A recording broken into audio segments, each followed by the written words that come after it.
Numbers chapter 34. Then the Lord said to Moses, "Give these instructions to the Israelites when you come into the land of Canaan, which I am giving you as your special possession.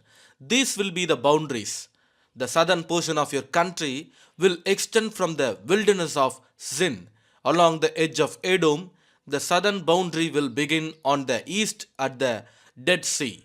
It will then run south past Scorpion Pass in the direction of Zin. Its southernmost point will be Kadesh Barnea, from which it will go to Hazar Adar and on to Asbun. From Asbun, the boundary will turn toward the brook of Egypt and end at the Mediterranean Sea. Your western boundary will be the coastline of the Mediterranean Sea. Your northern boundary will begin at the Mediterranean Sea and run east to Mount Hor, then to Lebo Hamath and on through Zedad and Sipron to Hazar Enan. This will be your northern boundary. The eastern boundary will start at Hazar Enan and run south to Shepham, then down to Riblah on the east side of Ain. From there, the boundary will run down along the eastern edge of the Sea of Galilee and then along the Jordan River to the Dead Sea. These are the boundaries of your land. Then Moses told the Israelites, "This territory is the homeland you are to divide among yourselves by sacred lot. The Lord has commanded that the land be divided among the 9.5 remaining tribes. The families of the tribes of Reuben, Gad, and half the tribe of Manasseh have already received their grants of land on the east side of the Jordan River, across from Jericho toward the sunrise." And the Lord said to Moses, "Eleazar the priest and Joshua son of Nun are the men designated to divide the grants of land among the people. Enlist one leader from each tribe to help them with the task." These are the tribes and the names of the leaders: Judah, Caleb son of Jephunneh; Simeon, Shemuel son of Ammihud; Benjamin, Elidad son of Kislon; Dan, Bukki son of Jogli; Manasseh son of Joseph, Haniel son of Ephod; Ephraim son of Joseph, Kemuel son of Shiptan; Zebulun, Elisaphan son of Parnak; Issachar, Paltiel son of Azan; Asher, Ahihud son of Shelomi; Naphtali, Pedahel son of Ammihud. These are the men the Lord has appointed to divide the grants of land in Canaan among the Israelites. Numbers chapter 35. While Israel was camped beside the Jordan on the plains of Moab across from Jericho, the Lord said to Moses, "Command the people of Israel to give to the Levites from their property certain towns to live in, along with the surrounding pasture lands. These towns will be for the Levites to live in, and the surrounding lands will provide pasture for their cattle, flocks, and other livestock. The pasture land assigned to the Levites around these towns will extend 1,500 feet from the town walls in every direction, measure of 3,000 feet outside the town walls in every direction, east, south, west, north, with the town at the center. This area will serve as the larger pasture land for the towns. 6 of the towns you give the Levites will be cities of refuge, where a person who has accidentally killed someone can flee for safety. In addition, give them 42 other towns. In all, 48 towns with the surrounding pasture land will be given to the Levites. These towns will come from the property of the people of Israel. The larger tribes will give more towns to the Levites, while the smaller tribes will give fewer. Each tribe will give property in proportion to the size of its land." The Lord said to Moses, "Give the following instruction to the people of Israel when you cross the Jordan into the land of Canaan. Designate cities of refuge to which people can flee if they have killed someone accidentally. These cities will be places of protection from a dead person's relatives who want to avenge the death. The slayer must not be put to death before being tried by the community. Designate 6 cities of refuge for yourselves, 3 on the east side of the Jordan River and 3 on the west in the land of Canaan. These cities are for the protection of Israelites, foreigners living among you, and traveling merchants. Anyone who accidentally kills someone may flee there for safety. But if someone strikes and kills another person with a piece of iron, it is murder, and the murderer must be executed. Or if someone with a stone in his hand strikes and kills another person, it is murder, and the murderer must be put to death. Or if someone strikes and kills another person with a wooden object, it is murder, and the murderer must be put to death.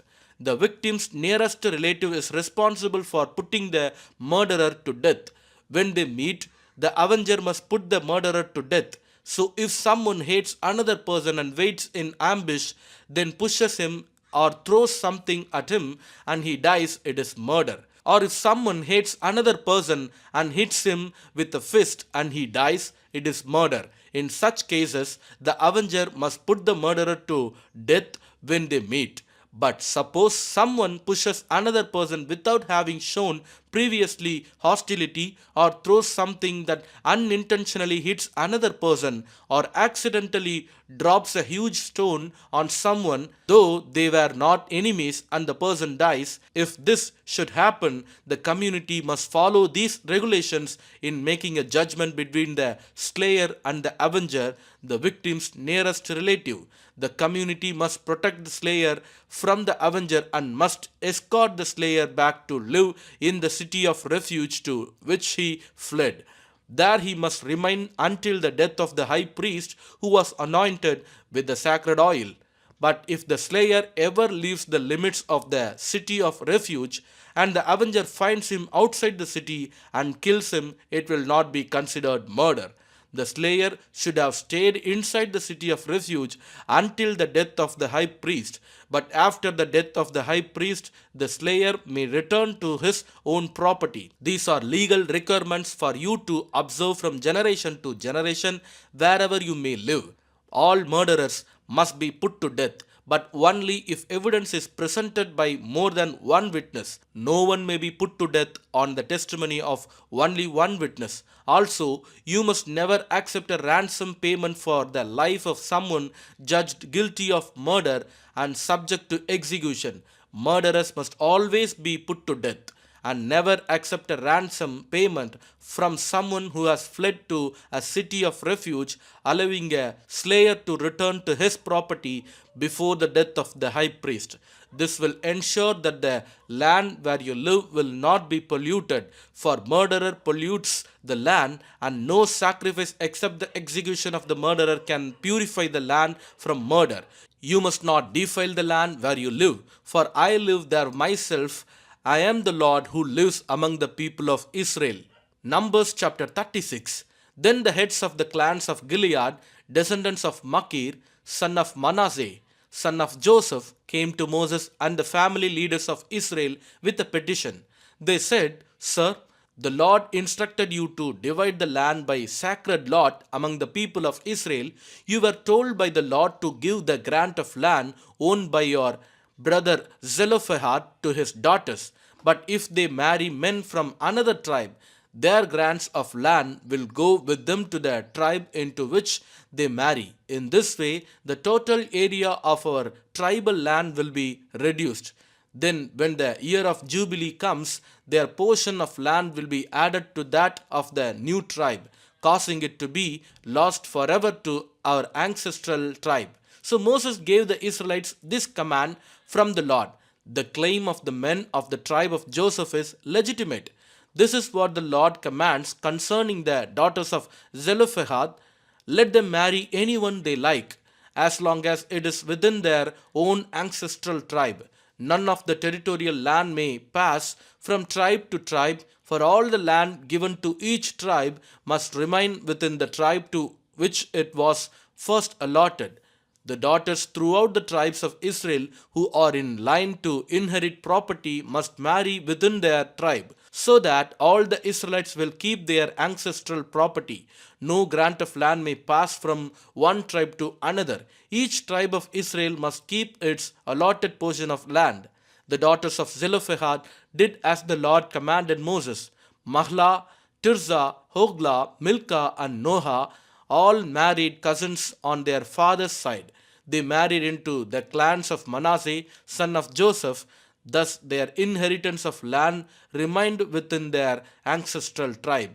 These are the commands and regulations that the Lord gave to the people of Israel through Moses while they were camped on the plains of Moab beside the Jordan River across from Jericho. Psalms chapter 37 from 23rd verse. The Lord directs the steps of the godly. He delights in every detail of their lives. Though they stumble, they will never fall, for the Lord holds them by the hand. Once I was young, and now I am old, yet I have never seen the godly abandoned or their children begging for bread. The godly always give generous loans to others, and their children are a blessing. Turn from evil and do good, and you will live in the land forever. For the Lord loves justice, and he will never abandon the godly. He will keep them safe forever, but the children of the wicked will die. The godly will possess the land and will live there forever. The godly offer good counsel, they teach right from wrong. They have made God's law their own, so they will never slip from his path.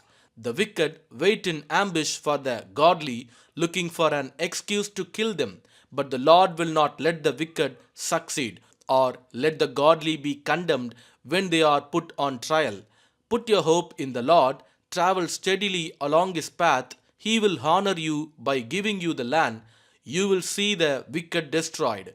I have seen wicked and ruthless people flourishing like a tree in its native soil. But when I looked again, they were gone. Though I searched for them, I could not find them. Look at those who are honest and good, for a wonderful future awaits those who love peace. But the rebellious will be destroyed. They have no future. The Lord rescues the godly. He is their fortress in times of trouble. The Lord helps them, rescuing them from the wicked. He saves them, and they find shelter in him. Amen.